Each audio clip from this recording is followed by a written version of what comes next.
Hello mga kabibig! Welcome back sa ating bagong YouTube channel. Ito ang pinakamaingay na YouTuber sa balat na YouTube. Ako si Kabibig Maglabag-labag Katang with Evelyn. So eto kabibig ha. Sabi ng maraming mga Marcos loyalists at BBM supporters na ang tapang ni Sandro. Sobra katapang ni Sandro kasi pumunta siya sa ICI investigation. Hindi siya natuwag. Of course, sino ba ang may gawa ng ICI? Di ba yung kayang tatay? Sino ba ang nag-recruit na kung sino ang mag-imbestiga sa ICI? Di ba yung tatay niya? So itong ICI ay gawa ng tatay niya. Anak siya ng tatay niya. Natural, hindi yan takot. And in fairness naman, pumunta talaga si Sandro Marcos. Marami nang sabi, pinatoy na yan ni Sandro Marcos na karapat dapat siyang maging next president. May ugali si Sandro Marcos na matapang at pwede siyang na mag-lead ng ating gobyerno. Hindi katulad ni Pulong na natakot na si Pulong daw hanggang salita lang daw.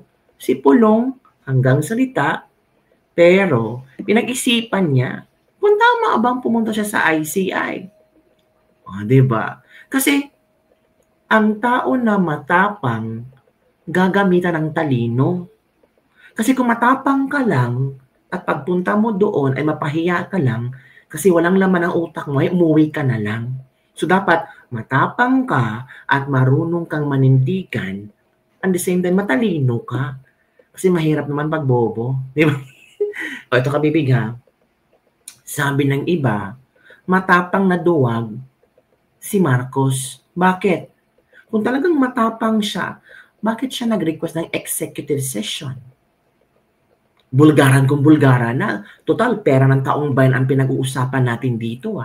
Kung sino man ang madawit, mabulgar, na kung ano-ano mga pangalan, I think karapatan niya ng taong bayan kasi pera ng taong bayan ang pinag-uusapan. Tapos sabi ni Sandro Marcos, pwede namang ilabas ng ICI kung ano yung nangyari sa executive session. Ano ba naman yan? Gusto mo pa? Nakakatawa lang ha. Nakakatawa lang yung punto ni Sandro Marcos na the ICI has the right or pwede nilang ilabas yung executive session na video namin. Sabi ng iba, bakit? Edited na ba yun? Diba? Sabi nga ni Magalong, kung magkaroon daw ng executive session, pagdududahan mo na. Hala, grabe si Magalong mga kabibig. Iba din ang atake niya. Ito kabibig,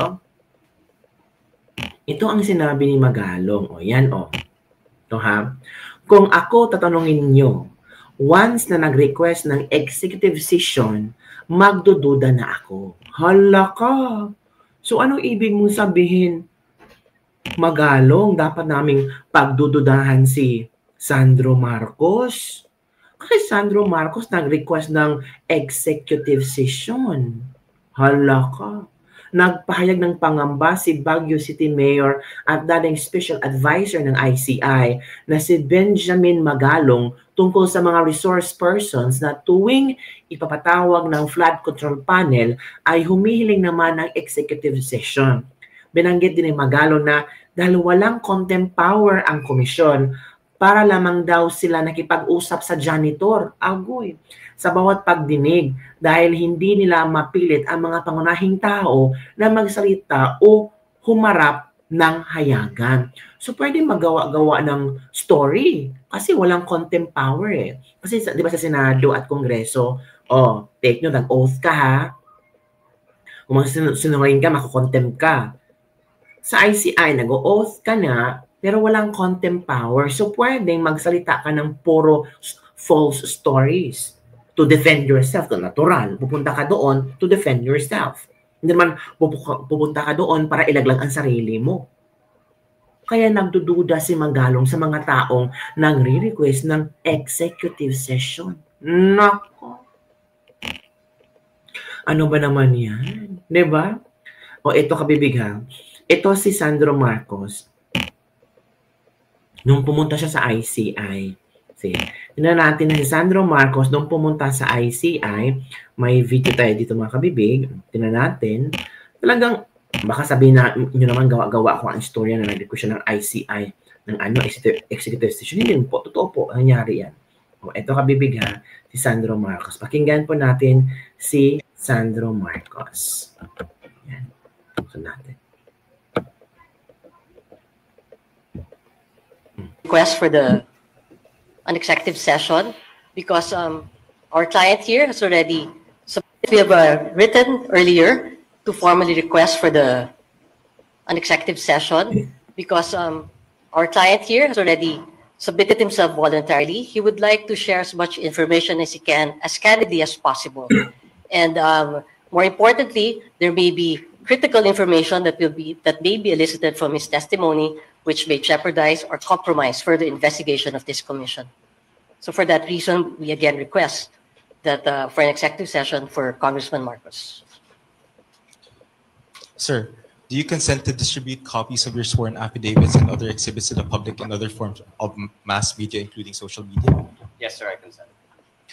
Do you confirm that you submitted to the Commission a letter requesting for an executive session? Yes, sir, we do. Do you consent that the Commission may share this letter request to the public in other forms of mass media? Yes, sir. You may now be seated.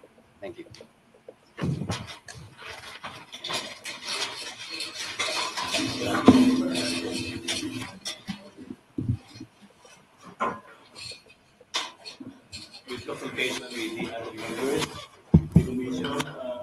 We grant your request.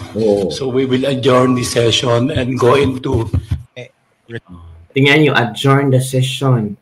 And anong tawag diyon? Mag-executive session. Kaya nga, sabi ni Magalong, magdududa tayo pag may mga executive session na nangyayari dyan. Halok.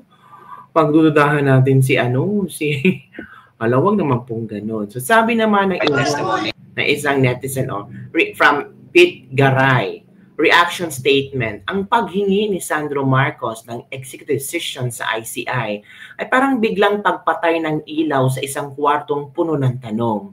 Kapag usaping may kinalaman sa integridad, batas at pananagutan, hindi dapat tinatakpan, dapat binubuksan.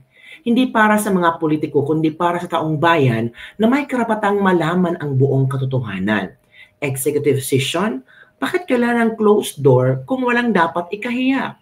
Sa panahon ngayon kung saan mabigat ang issue sa governance and public trust, and transparency ang tanging paraan para mapagtibay ng tiwala. Hindi ang pagtatago sa diskusyon sa likod ng mga pinto. Kung talagang layunin ay klaruhin ang issue, mas lalong dapat public hearing, mas lalong dapat malinaw, mas lalong dapat may saksi ang sambayanan. Sa huli, ang taong bayan ang tunay na stakeholders at walang executive session na dapat maging hadlang sa karapatang malaman kung ano talaga ang nagaganap. Which is true naman, di ba?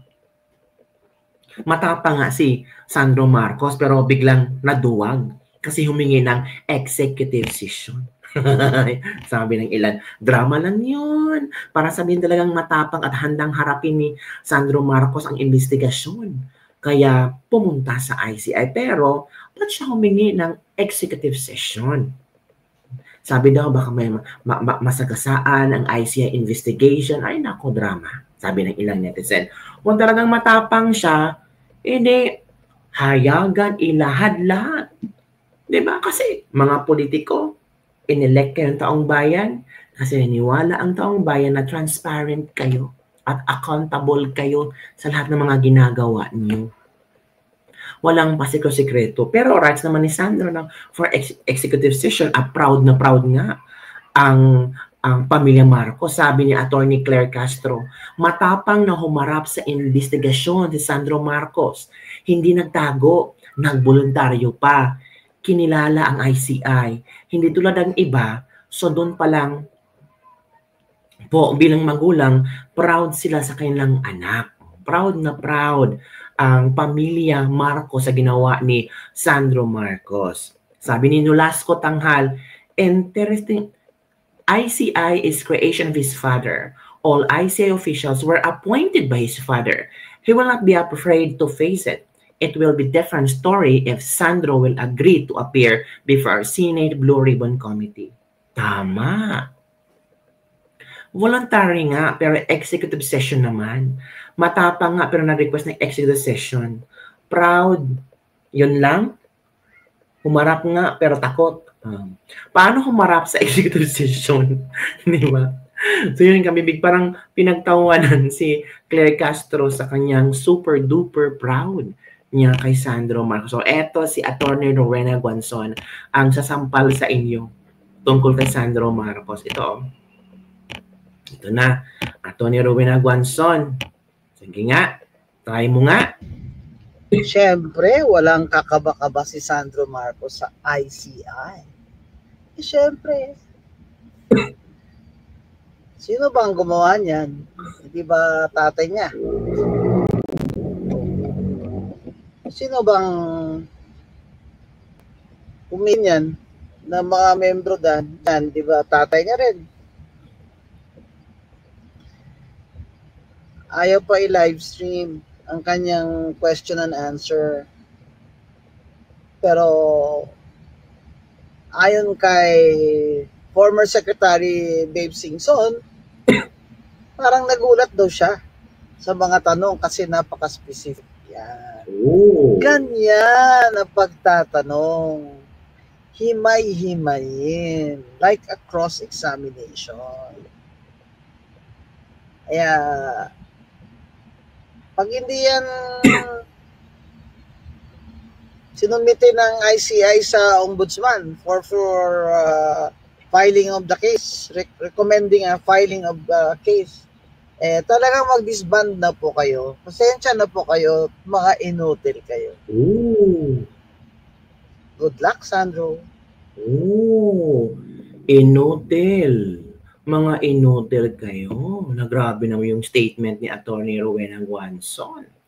Sabi pa ni Attorney Rowena Guanzon, puring-purin nyo naman si Sandro Marcos sa pagharap sa ICI. Ito pa sabi niya, ng tatay niya.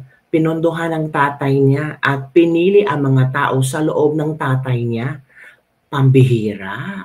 Bakit nga ba naka-executive session? Pinagbigyan kasi kusa naman daw magpunta kung sana open sa public mga sinasabi. Kahit ako di kabahan at pupunta doon nang nakapikit pa at taas dalawa pa habang sumasagot sa tanong nila. Subukan yung kantiin ang mahal na prinsipe at may kakalagyan kayo.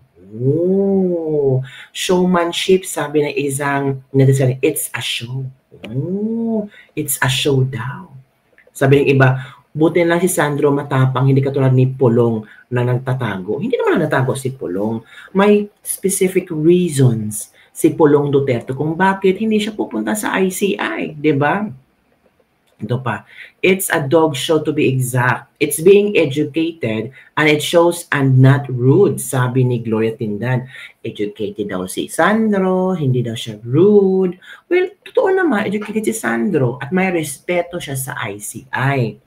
Pero ang malaking tanong ng mga tao, bakit pa nagpa-executive session kung talagang tutulong ka sa investigasyon? Kasi maraming mga netizen, maraming Pilipinong taxpayers ang excited na malaman ang katotohanan at least galing kay Sandro Marcos. Kasi at least, kung naging totoo si Sandro Marcos, pwede pa niya mabawi ang lagapak na trust rating ng kayang ama. Diba? Pero hair follicle test, di kakasa. Grabe naman. Internal cooking investigation, sabi ni Dorothy Narcida Morales. It's showtime. Grabe naman po kami. Ito pa, home court advantage. Parang basketball na. Ay, naku. Tama po kayo, Attorney Guanzon.